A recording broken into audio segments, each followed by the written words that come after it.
আমি মাননীয় প্রধানমন্ত্রীর সদয় অনুমতিক্রমে 2026 সালের 21শে পদকের জন্য মনোনীত সম্মানিত গুণীজনের নাম এবং কৃতি কথন ধারাবাহিকভাবে উপস্থাপন করছি। শিল্পকলার ক্ষেত্রে চলচ্চিত্র অঙ্গনে এবছরে 21শে পদক পেয়েছেন ফরিদা আক্তার। খুব বোঝা যাচ্ছে না বোধহয়, ওরফে ববিতা।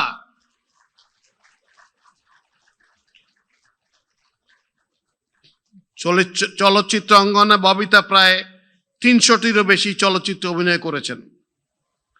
ববিতা অভিনীত মুক্তিযুদ্ধ ভিত্তিক চলচ্চিত্রের মধ্যে অন্যতম অরুণোদয়ের অগ্নিসাক্ষী, আলোর মিছিল, আবার তোরা মানুষ, আন্তর্জাতিক স্বীকৃতিপ্রাপ্ত চলচ্চিত্র অশনি সংকেতের তিনি প্রধান অভিনেত্রী। তিনি প্রায় 70টিরও বেশি জাতীয় ও আন্তর্জাতিক পুরস্কারে ভূষিত হয়েছেন। তিনি জাতীয় চলচ্চিত্র পুরস্কারে মোট 4বার শ্রেষ্ঠ অভিনেত্রীর স্বীকৃতি লাভ করেছেন। অভিনয়ে গৌরবোজ্জ্বল অবদানের স্বীকৃতি স্বরূপ ফরিদা আক্তার ববিতাকে এবছরের 21শে পদকে ভূষিত করা হলো।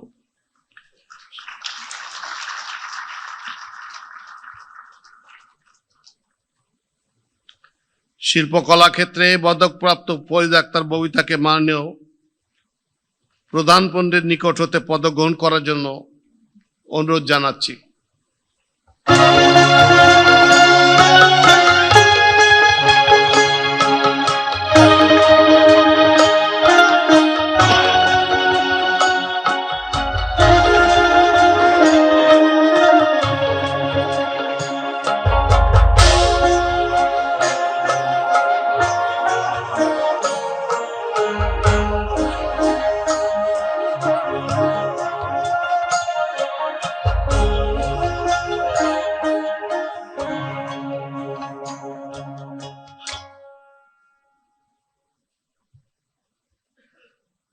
Congratulations, ma'am.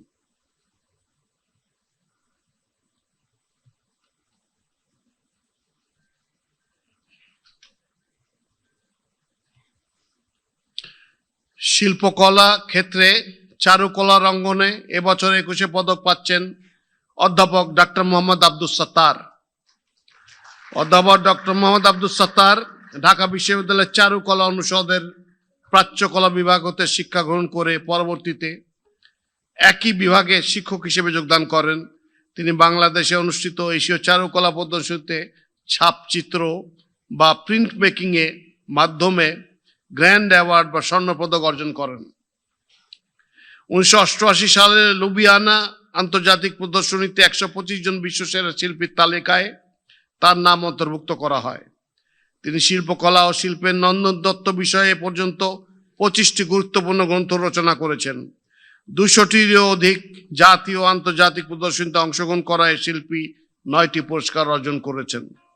চারুকলায় অসামান্য অবদান ও শিল্প বিষয়ে গবেষণাধর্মী কাজের স্বীকৃতি স্বরূপ অধ্যাপক ডক্টর মোহাম্মদ আব্দুস সাত্তারকে 2026 সালের 21শে পদকে ভূষিত করা হলো। শিল্পকলা ক্ষেত্রে পদকপ্রাপ্ত প্রফেসর ডক্টর মোহাম্মদ আব্দুস সাত্তারকে মাননীয় প্রধানমন্ত্রীর নিকট হতে পদক গ্রহণ করার জন্য অনুরোধ জানাচ্ছি।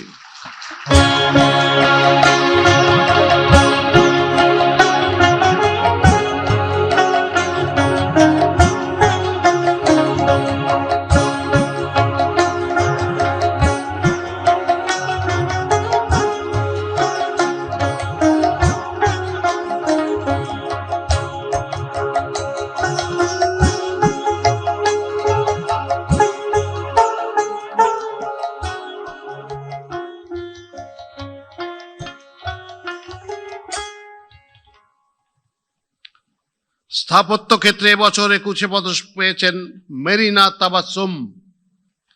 মেরিনা তাবাসসুম একজন আন্তর্জাতিক খ্যাতিসম্পন্ন বাংলাদেশী স্থপতি এবং শিক্ষাবিদ। 2005 সালে তিনি মেরিনা তাবাসসুম আর্কিটেক্টস, ইংরেজিতে MTA, প্রতিষ্ঠা করেন, যা জলবায়ু, প্রেক্ষাপট, সংস্কৃতি এবং ইতিহাসকে প্রাধান্য দিয়ে কাজ করে।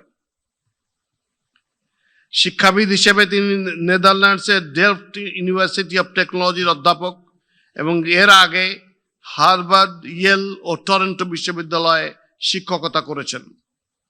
2016 সালে ঢাকার বায়তুর রৌফ মসজিদ এবং 2025 সালে খুদিবাড়ি প্রকল্পের জন্য 2 বার সম্মানজনক আগা খান পুরস্কার অর্জন করেন। 2024 সালে মার্কিন সাময়িকী টাইমসে বিশ্বের 1000 প্রভাবশালী ব্যক্তির তালিকায় তিনি স্থান পান। স্থাপত্যে অনন্য অবদানের স্বীকৃতি স্বরূপ মেইনা তাবাসসুমকে 2026 সালের 21শে পদকে ভূষিত করা হলো।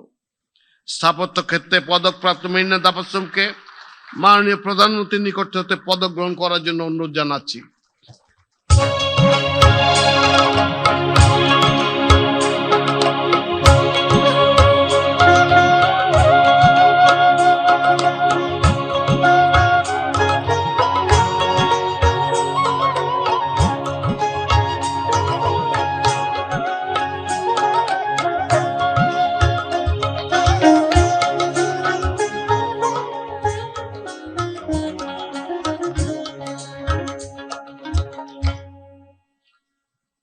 শিল্পকলা ক্ষেত্রে সঙ্গীত অঙ্গনে এবছরের মরণোত্তর 21 পদক পেয়েছেন আইয়ুব বাচ্চু। গিটারিস্ট, কণ্ঠশিল্পী, গীতিকার, সুরকার এবং এলআরবির প্রতিষ্ঠাতা আইয়ুব বাচ্চু দক্ষিণ এশীয় সঙ্গীত অঙ্গনের এক উজ্জ্বল নক্ষত্র এবং বাংলাদেশের রক সঙ্গীতের স্থপতি হিসেবে সুপরিচিত। তিনি বিশ্বব্যাপী 2500-এর অধিক কনসার্ট করেন, যেখানে ব্লুজ, হার্ড রক ও শাস্ত্রীয় সঙ্গীতের প্রভাব সুস্পষ্টভাবে প্রতিফলিত হয়। 1980-র দশকে তিনি 130 জনের অধিক শিল্পী সঙ্গীত পরিচালক হিসেবে কাজ করেছেন। আইয়ুব বাচ্চু শুধু একজন সঙ্গীত শিল্পী ছিলেন না, তিনি বাংলাদেশের সঙ্গীত ভবনে রকের একটি স্বতন্ত্র পরিচয় নির্মাণ করেন, যেখানে স্থানীয় আবেগ ও বৈশ্বিক সুরের সম্মিলন ঘটেছে।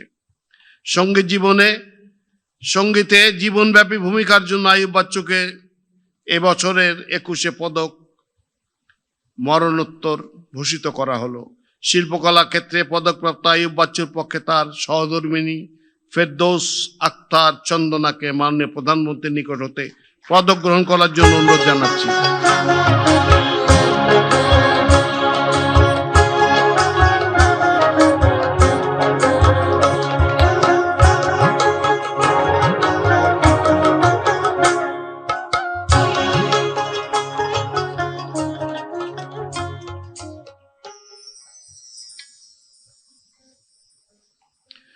শিল্পকলা ক্ষেত্রের সঙ্গীতের অঙ্গনে এবছর দলগত 21শে পদকপ্রাপ্ত প্রতিষ্ঠানের নাম হচ্ছে ওয়ারফেজ।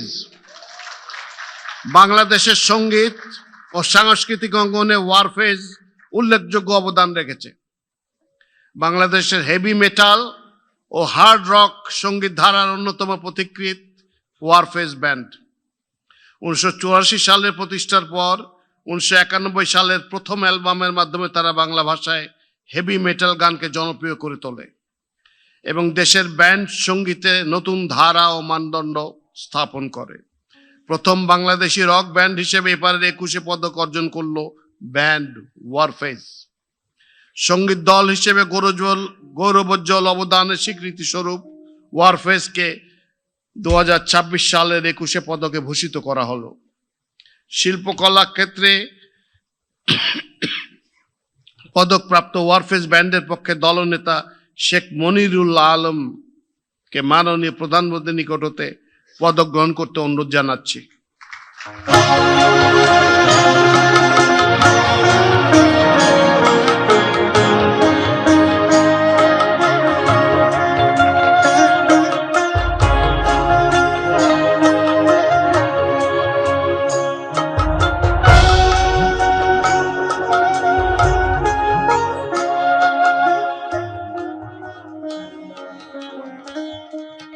শিল্পকলার নৃত্য অঙ্গনে এবছর 21শে পদক পেয়েছেন অর্থী আহমেদ। অর্থী আহমেদ একজন আন্তর্জাতিক খ্যাতিসম্পন্ন বাংলাদেশি নৃত্যশিল্পী ও কোরিওগ্রাফার। তিনি বাংলাদেশের নৃত্য চর্চায় এক বৈপ্লবিক ধারণা অ্যাডাল্ট বিগিনার্স ড্যান্স ক্লাসেসের প্রবর্তক। 2020 সালে তিনি অর্থী আহমেদ ড্যান্স একাডেমি প্রতিষ্ঠা করেন। তিনি ড্যান্স ইওর এজ আন্দোলনের সূচনা করেন, যার লক্ষ্য শিশুদের বয়স উপযোগী নৃত্য শিক্ষা নিশ্চিত করা। অর্থী আহমেদ নাচের নৈতিক চর্চা, ethical art practice principles, art practices এবং শারীরিক ও মানসিক সুস্থতার জন্য নৃত্যকে বিকল্প পথ হিসেবে প্রতিষ্ঠা করতে কাজ করে চলেছেন। নাচকে সর্বস্তরে ছড়িয়ে দেওয়ার পাশাপাশি ব্যক্তির আত্মিক প্রশান্তি এবং উৎকর্ষ সাধনে এক অনন্য ভূমিকা রাখায় অর্থী আহমেদকে 2026 সালের 21শে পদকে ভূষিত করা হলো। শিল্পকলা নৃত্য ক্ষেত্রে পদকপ্রাপ্ত অর্থী আহমেদকে মাননীয় প্রধানমন্ত্রীর নিকট হতে পদক গ্রহণ করার জন্য অনুরোধ জানাচ্ছি।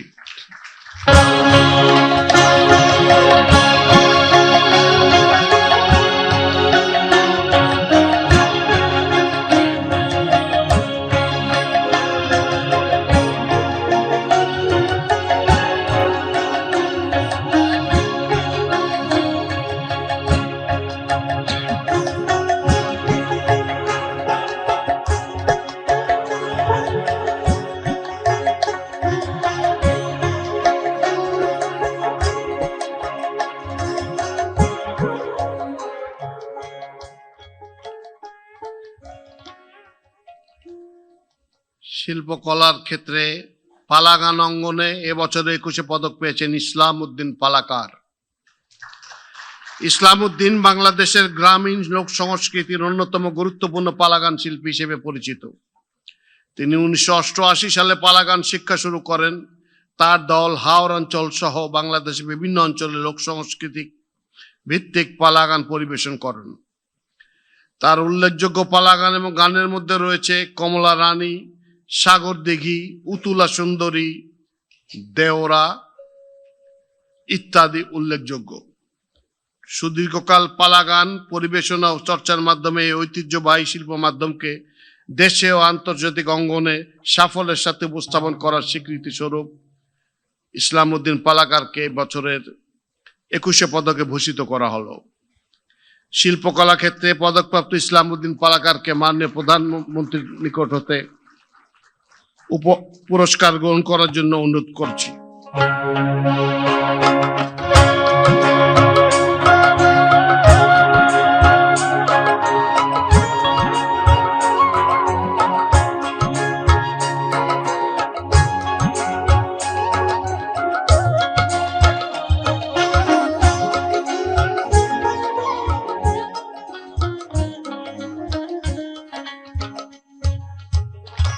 সাংবাদিকতা ক্ষেত্রে এবছর 21শে পদক পাচ্ছেন শফিক রেহমান। শফিক রেহমান 1950 সালে তৎকালীন পাকিস্তানের পূর্ব বাংলা প্রদেশে স্পোর্টস রিপোর্টার হিসেবে সাংবাদিকতা শুরু করেন। এরপর তিনি 1957 সাল থেকে লন্ডনে বিবিসির বিভিন্ন বিভাগে পর্যায়ক্রমে প্রায় 35 বছর কাজ করেছেন। 1971 সালের জুন মাসে তিনি লন্ডনে চলে যান এবং বাংলাদেশের স্বাধীনতা যুদ্ধের জন্য কাজ শুরু করেন। 1984 সালে তিনি সাপ্তাহিক জায়জা দিন পত্রিকা প্রতিষ্ঠা করেন, যা স্বৈরতন্ত্র বিরোধী ভূমিকার কারণে প্রবল জনপ্রিয় হয় এবং সাবেক স্বৈর শাসক জেনারেল হোসেন মোহাম্মদ এরশাদের আমলে দুবার নিষিদ্ধ হয়। সাপ্তাহিক জায়জা দিনকে 2006 সালে একটি জাতীয় দৈনিকে পরিণত করেন তিনি। 1993 সালে দেশে 14 ফেব্রুয়ারিতে ভালোবাসা দিবস পালনের সূচনা করেন। শফিক রেহমান জায়জা দিন ম্যাগাজিনের মাধ্যমে বাংলাদেশের সাংবাদিকতা এক নতুন বাঁকের জন্ম দেন। সাংবাদিকতায় নতুন যুগের সূচনার স্বীকৃতি হিসেবে শফিক রেহমানকে 2026 সালের 21শে পদকে ভূষিত করা হলো। তাকে তার পদক গ্রহণ করার জন্য মাননীয় প্রধানমন্ত্রীর নিকট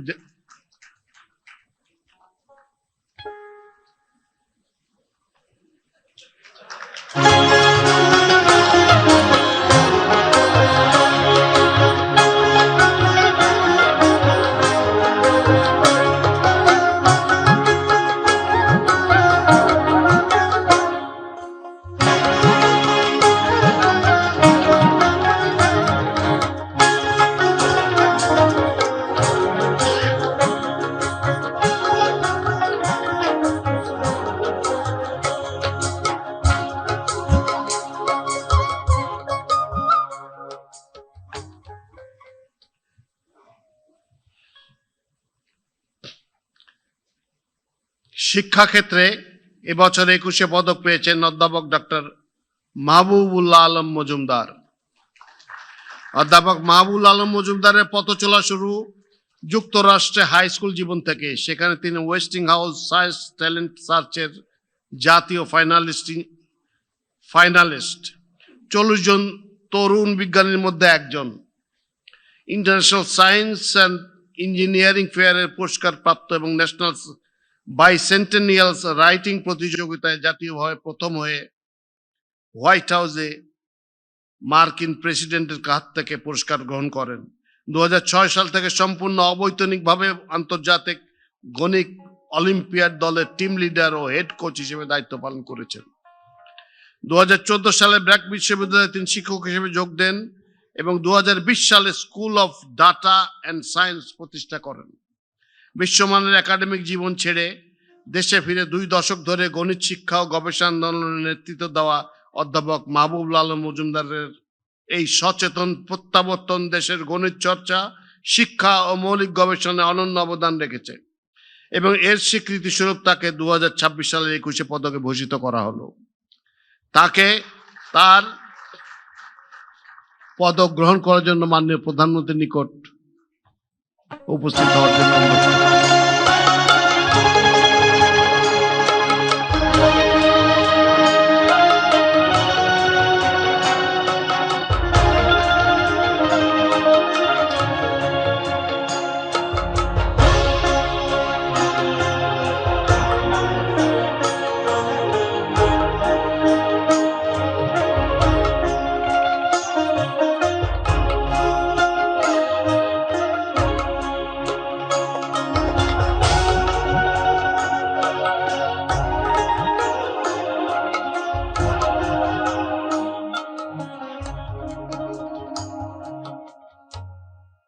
ভাস্কর্য ক্ষেত্রে এবছর 21 পদক পেয়েছেন তেজস হালদার জস।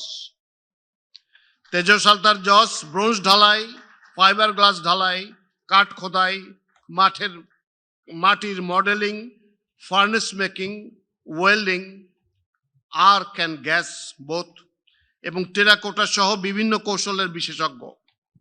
তেজস তার ভাস্কর্যগুলিতে নতুন মাধ্যম অন্তর্ভুক্ত করতে পছন্দ করেন যা বাংলাদেশে ব্যাপকভাবে ব্যবহৃত হয় না। তেজস 2005 সালে ঢাকা বিশ্ববিদ্যালয়ের চারুকলা ইনস্টিটিউট থেকে শিল্পাচার্য জয়নাল আবেদিন স্বর্ণপদক এবং 2006 ও 2008 সালে মিডিয়া বেস্ট অ্যাওয়ার্ড সহ অসংখ্য বৃত্তি এবং পুরস্কার পেয়েছেন।